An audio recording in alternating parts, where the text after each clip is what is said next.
Looking forward to it. I think the players have responded really well in Leinster. It's a great opportunity anytime you get to represent your province in Croke Park on a Friday night.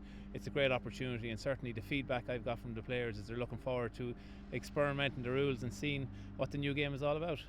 The players really want to play it. It's a high honour to play for your province, and certainly when I've called the players to get involved, they were more than happy to be involved with this process. And I suppose the fact that the rules are being experimented as well under the FRC and Jim Gavin, it's a great opportunity for the lads to see how the game is going to be played out in the future. And certainly I think the buy-in I've got from the players has been incredible.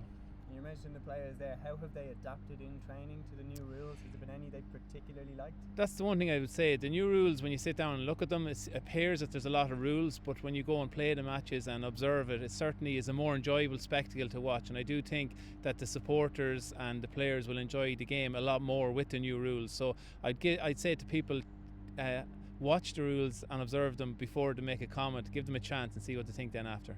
Certainly. What rule would you expect will have the biggest impact on the game? I think the biggest impact is probably the three players up top. I suppose the reality is it's keeping players up the pitch, and then obviously then defensively there's less numbers back there, it's easier to break it down. So certainly it gives more opportunities to players both attacking and offensively. So it does appear to be that's the one big rule that could change the face of the game.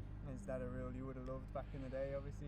Well, I think the game's kind of fallen back to when I played. It was a little bit more man on man, and I think I think Jim Gavin's remit is that to make the game more enjoyable, and certainly observing the games in training, it's definitely more enjoyable to watch where players are taking on each other and there's more scores and more scoring opportunities.